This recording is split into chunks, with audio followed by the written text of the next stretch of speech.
Hello children, welcome to Samveda e-learning class. Dear children, today we are going to learn 7th standard social science lesson number 7, the Mughal Empire. In that we are going to learn so many important points. Mainly in today's class we are going to understand foundation of Mughal Empire, appreciating Akbar's liberal policies and achievements. Also we are going to understand how Aurangzeb's narrow-minded policies led to the riots in the country and ultimately to the decline of this dynasty.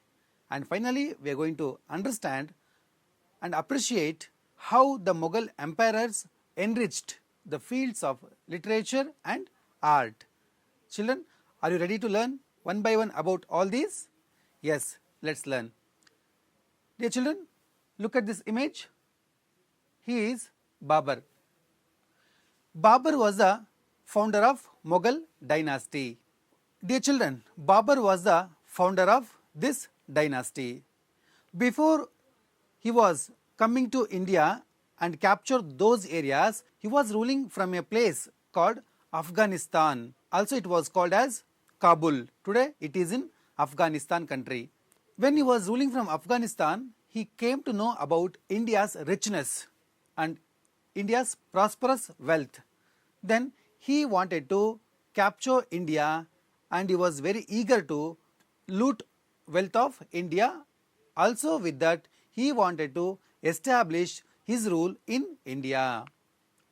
When he was ruling in Afghanistan, at the same time India was ruled by the Delhi Sultans.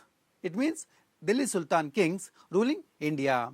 But when they were ruling in India, they had so many weaknesses.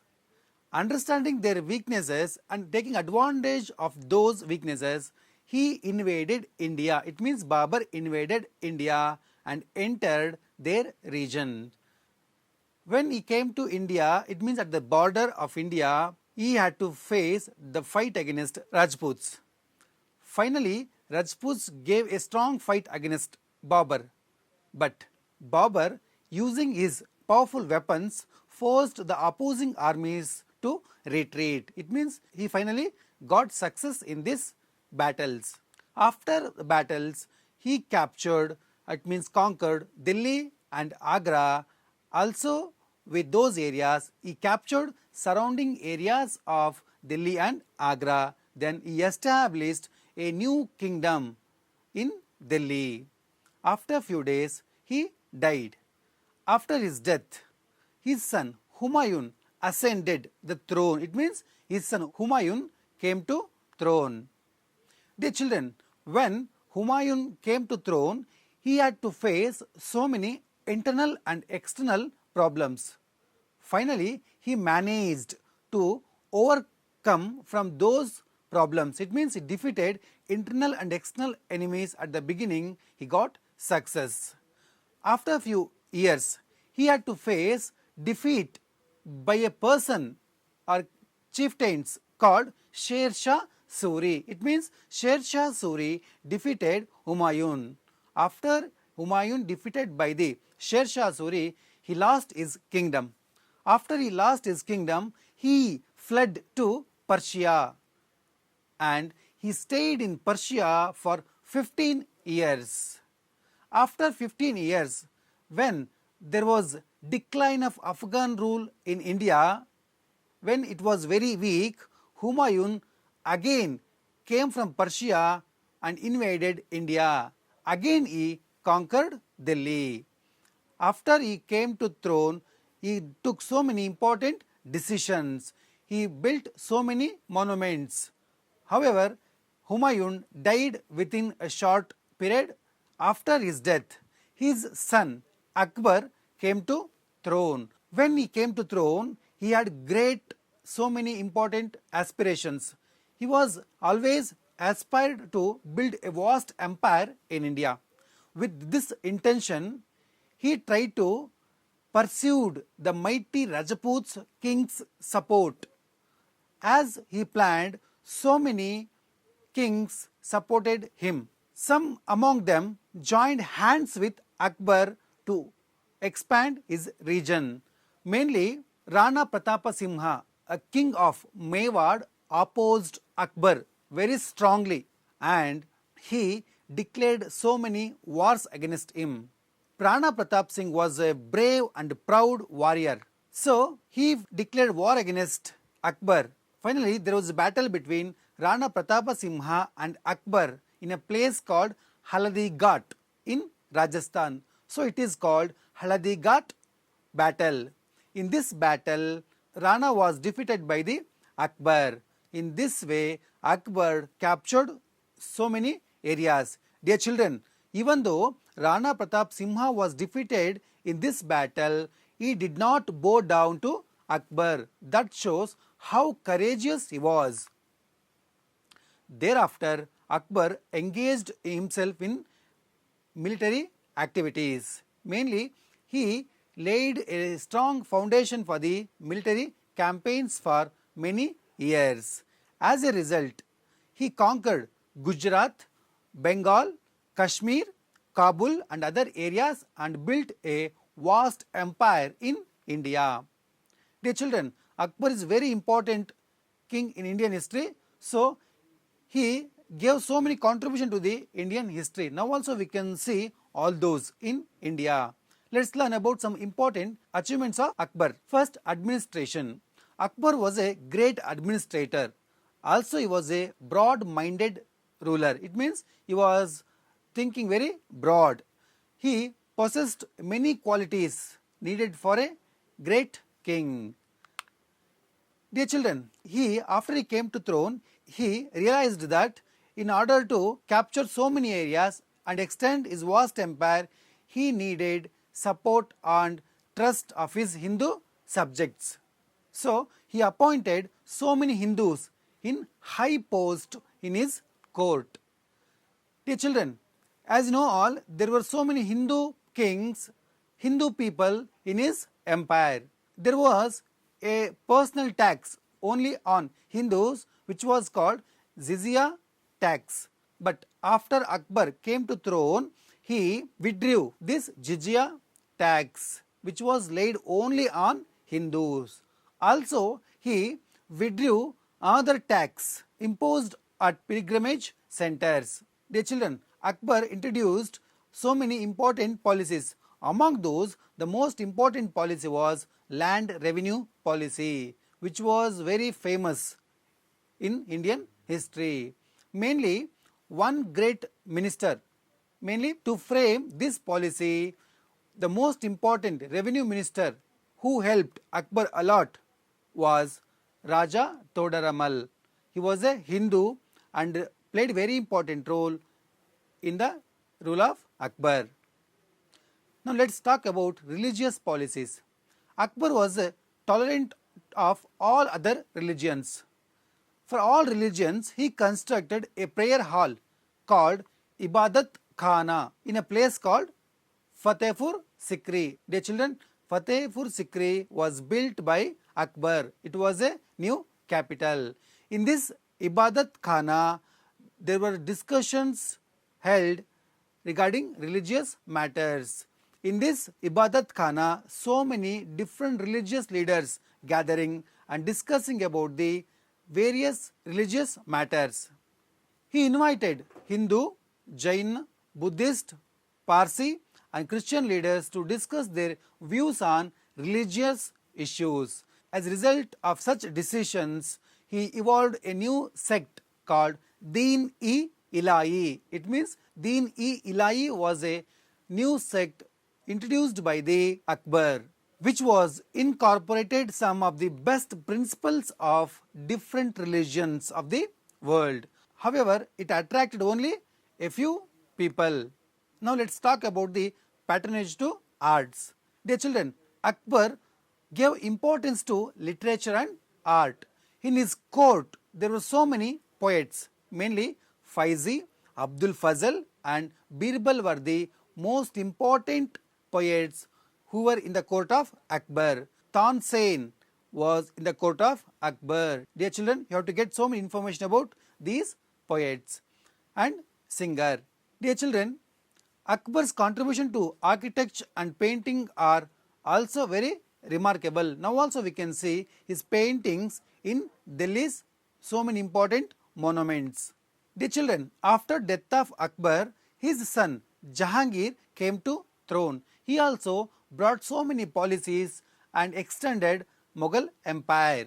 After death of Jahangir, another king, famous king Shah Jahan came to throne. He gave more importance to the architecture, and most importantly, those kings continued policies of Akbar to a great extent. Mainly, Shah Jahan achieved a fame by getting or constructing the famous Taj Mahal, which is in present Agra. Also, he constructed a fort called Red Fort in Delhi. After Shah Jahan, Aurangzeb came to throne. He was the last well-known king of Mughal Empire. He ruled for a long period of 15 years.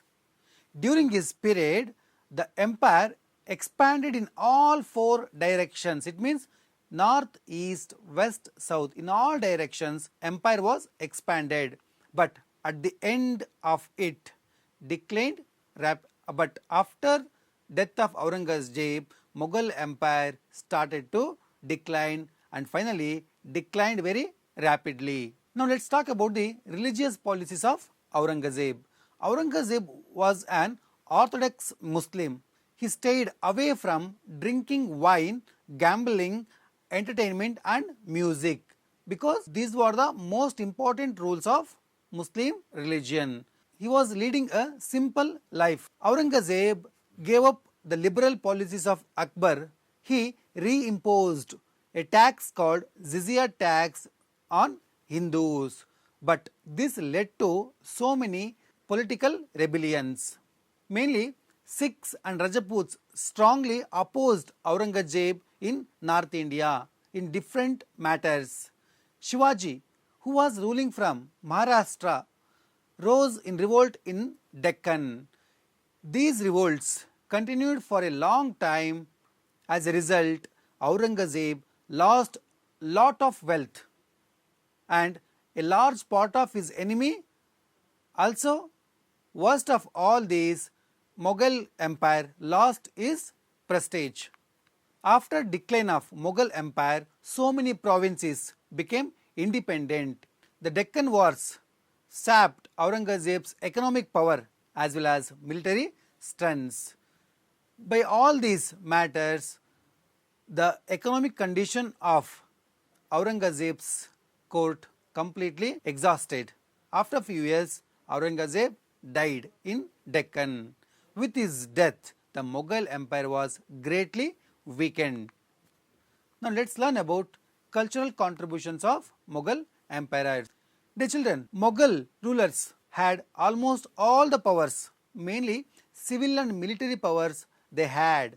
The Mughal kings had judicial powers also. It means king's judgments were final in all the matters. Dear children, Mughals divided entire empire into provinces, provinces into districts, districts into taluks. Like this, they had a proper administrative system. They calling provinces as subas, districts as sarkars, taluks as paraganas. Mainly to look after law and order, there was a person called Kotwal. Now let's learn about the revenue system. Akbar's minister Raja Todaramalla framed a very famous land revenue system. Under the system, the land revenue was fixed. On what basis? On the basis of fertility of soil. It means if the fertility is very good, they grow more. When they grow more, they have to pay more tax. If the fertility is less, they may get less yield. In that condition, they have to pay less tax. Like this, Akbar's minister Raja Todaramalla introduced a very popular revenue system.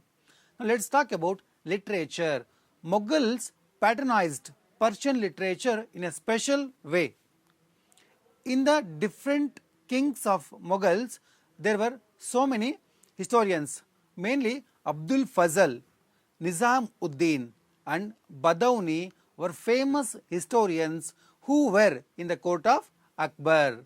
Mainly, Abdul Razak wrote an important work called Akbar Nama, which is a very famous literary work. Dara Suko, the Mughal prince, who was a very extraordinary scholar, he translated Bhagavad Gita into Persian language. Dear children, during Mughals rule, Hindi literature did not receive a royal patronage, but Hindi language flourished on account of the efforts of Bhakti saints. Famous Ramacharitamanasa, a well-known work which was written by Tulsi Das, belongs to this period. Now let's talk about the, dear children, whenever we heard about Mughal rule, we should remember architecture. During the rule of the Mughals, they gave more importance for architecture. During the rule, they constructed so many monuments. Mainly, let's learn one by one about some important monuments. First, Humayun's tomb, which is in Delhi. You can see on your screen, this is Humayun's tomb. See how beautiful it is. It was constructed during the early period of Akbar's rule. Dear children, when Akbar was a king, he built a new capital city near Agra and named it as Fatehpur Sikri. In this capital city, he constructed so many palaces, mosques and pavilions. Now also we can see these important monuments in Delhi. Now these are the very attractive tourist spots. Dear children, it is one of the most important monuments called Bulanda Darwaza. It is India's tallest darwaza. You can see on your screen, darwaza means door. It is 40 meters tall. It is the entrance of Jami Masjid. Dear children, the Mughal architecture attained its glory mainly during the rule of Shah Jahan. He constructed a very famous fort called Agra Fort. You can see on your screen, this is the image of Agra Fort. Also he constructed Moti Mahal, which is in Delhi. See, can you guess what image it is? Very good. It is Taj Mahal, which was constructed by Mughal king Shah Jahan. It is in Agra. It is one of the important monument not only in India, in world also. It is one of the 7 wonders of the world. Dear children, Taj Mahal was built in memory of his wife Mumtaz in 17th century. Inside of Taj Mahal, there were tombs of Shah Jahan and Mumtaz. This is one of the most important monument which was built by Shah Jahan. Name of this fort is Red Fort.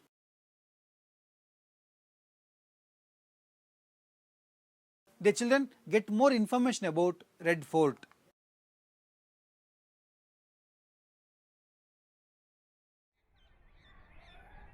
The dynasty founded by Babur became one of the greatest the world had seen.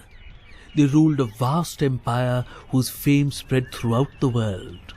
Imperial masterpiece of the new dynasty, sponsored by the 20-year-old Akbar in memory of his father, is very much related to the previous architecture of Delhi.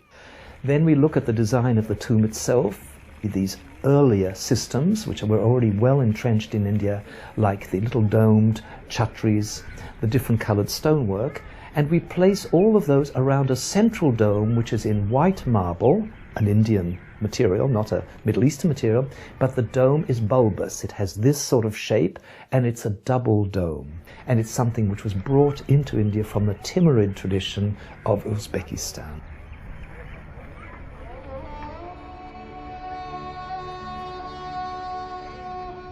Agra was the imperial capital of Akbar in the mid-16th century.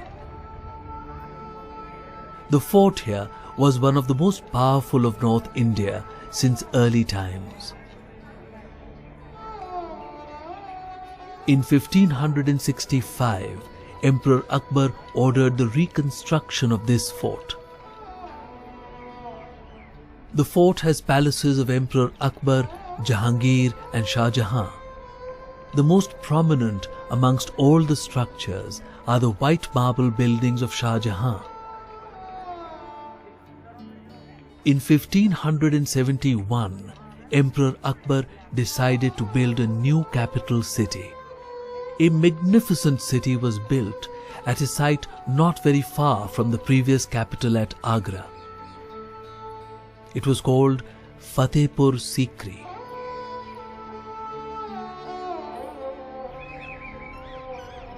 Fatehpur Sikri is one of the best ordered and symmetrically laid out cities of the entire medieval world. In memory of his beloved wife Arjumand Banu Begum, known to the world as Mumtaz Mahal. The construction of the Taj Mahal was a stupendous engineering feat. It is built of marble and finely inlaid with semi-precious stones. 20,000 workers and master craftsmen labored for 17 years to erect this magnificent edifice. In the mid-17th century, the Mughal Emperor Shah Jahan built a new imperial capital at Delhi. He made his palace inside the great Red Fort, which he built on the banks of the Yamuna River. The Diwan-e Aam, or the Hall of Public Audience, is where the emperor would hear petitions of the common people. The Diwan-e Khas is the hall of private audience. These structures are among the glories of the Red Fort.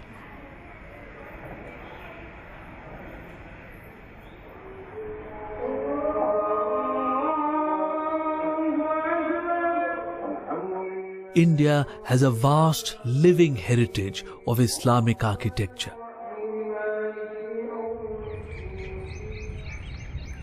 These monuments are a great treasure of India's culture, and many of them are recognized as World Heritage Monuments. We see in these the confluence of local talent with inspirations from Iran, Arabia and Central Asia. These mosques, tombs, madrasas, palaces and fortresses are a beautiful and unique treasure of the heritage of Islamic architecture.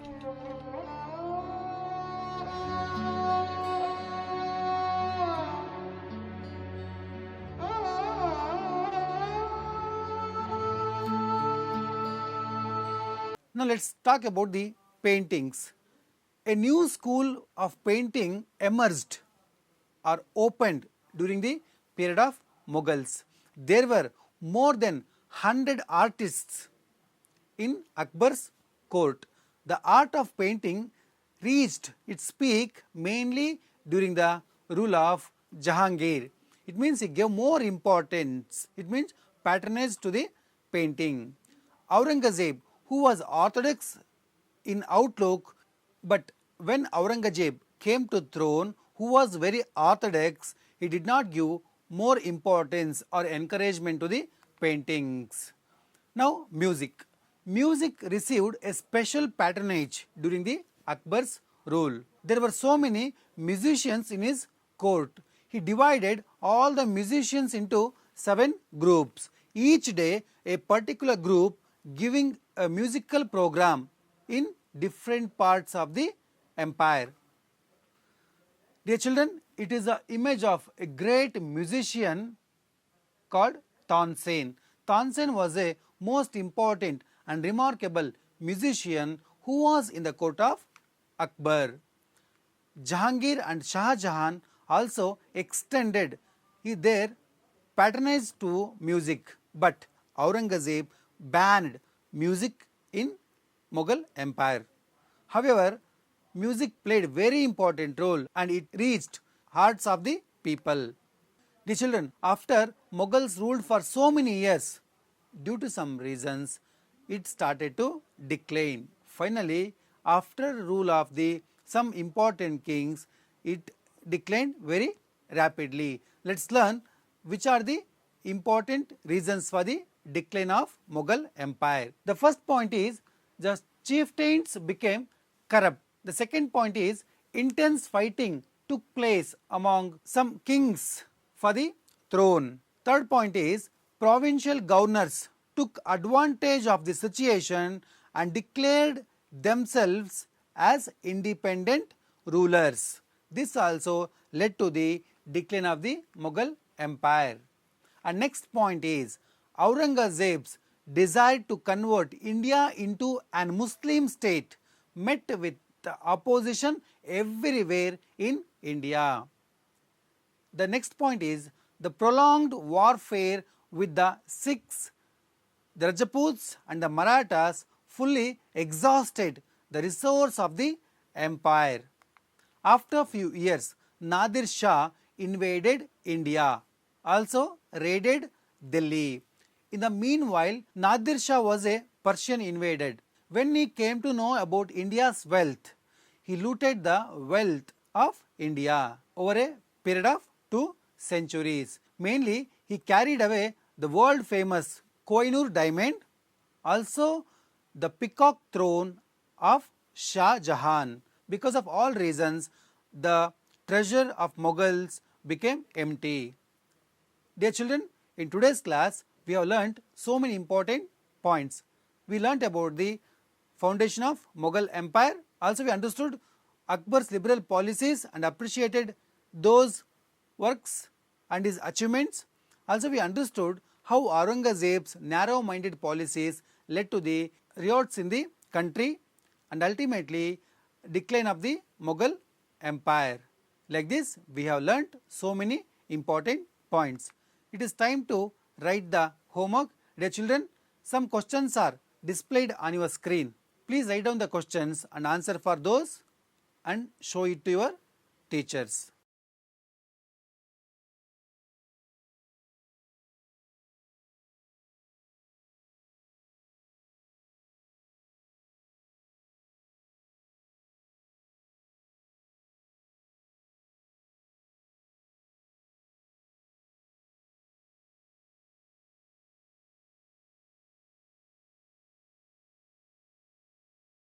Dear children, also I would like to give you some activities. First activity is collect pictures of Mughal architecture and describe about those. And second activity is mark historical places from Mughal period on a map of India.